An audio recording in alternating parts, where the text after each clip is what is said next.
Now, here to discuss whether Britain is racist to the core, please welcome rapper, poet and journalist Akala.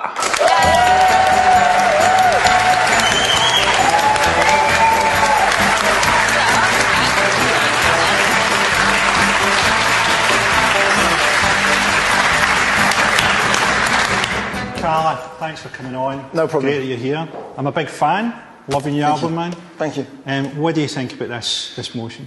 I think I wanted to give a short answer, but I can't because it's too complicated a question. I think that when we talk about race, we tend to focus on individual acts of prejudice, which is why UKIP often come up, because they'll overtly say stuff that we find offensive. But unfortunately, the issue of race, if we understand it, is a lot more insidious. And it takes a lot more of a historical view to understand the difference between individual bias and structural racism and privilege. And the idea of Great Britain was intimately tied to the fact that Britain's invaded almost every country on the earth, literally. No, literally, there's a map, you can Google it. And so the idea of our greatness was intimately tied to this idea of empire, which was intimately tied to what Rudyard Kipling calls the white man's burden, to go and civilize all these stupid brown folks that have been writing and having civilizations for thousands of years. But let's forget all of that. And so if we fast forward to today, when we talk about structural racism in Britain, do we have the same institutional disparities in rates of imprisonment that they have in America? Yes, absolutely we do. Do we have the same disparities in terms of who's dying in police custody? Yes, indeed we do. In 2011, we were told we loved Libyans so much we wanted to bomb democracy into them. Less than 5 years later, we're leaving people fleeing the same conflict to drown in the sea, while giving a woman space in a national newspaper to refer to them as cockroaches. And when you refer to humans as cockroaches, that is a mandate for murder. Let's be clear about that. The moment human beings become non-human, that is a mandate for murder, and there's a long historical parallel of that.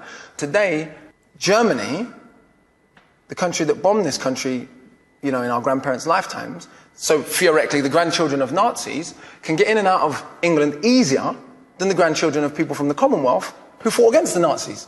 And where do they come from? When we talk about immigrants, do we mean people from Australia and New Zealand? Didn't Boris Johnson go to Australia and say, hey, we're culturally the same? Was he talking about the Aborigines when he said that? We call them expats. Right. White people have such a different way of classifying themselves that white immigrants are expats and non-white immigrants are immigrants. So when we say immigrants, if we go to border control, we can go there, Yarlswood, and we go and look at who's there. It's not a bunch of white people from New Zealand.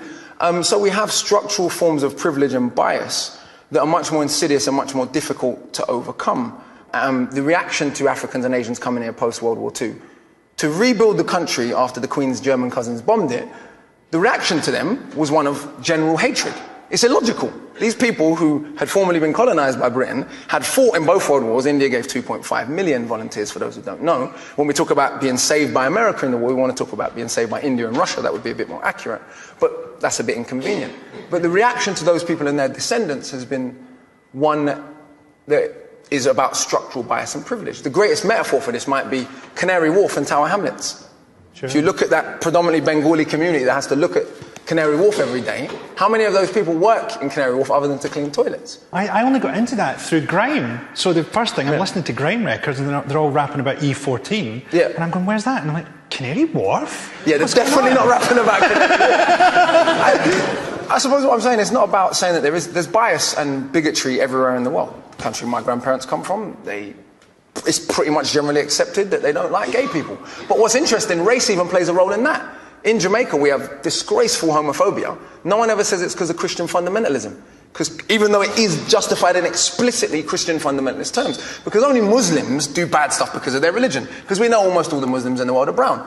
Whereas when a German pilot crashes and kills 150 people deliberately, or the man in Norway killed nearly 90 people. I was in Australia when that happened. This is how uniform the agreement is that white people will be portrayed differently. The Australian media referred to Andres Breivik as having terrorist-like tactics. Yeah. I mean, to think about that. Yeah. This guy killed almost 100 people, and he's just almost a terrorist. And he'd written a crazy thing about Muslims. No, it's very clear. I mean, he was a terrorist by any standard. The idea that white is right isn't just a European idea. It's an idea that has had insidious implications, because no matter what, the 700 people that were left to drown off the coast of the Mediterranean, were they white human beings, they wouldn't have been left to drown. And they certainly wouldn't be called cockroaches. Well,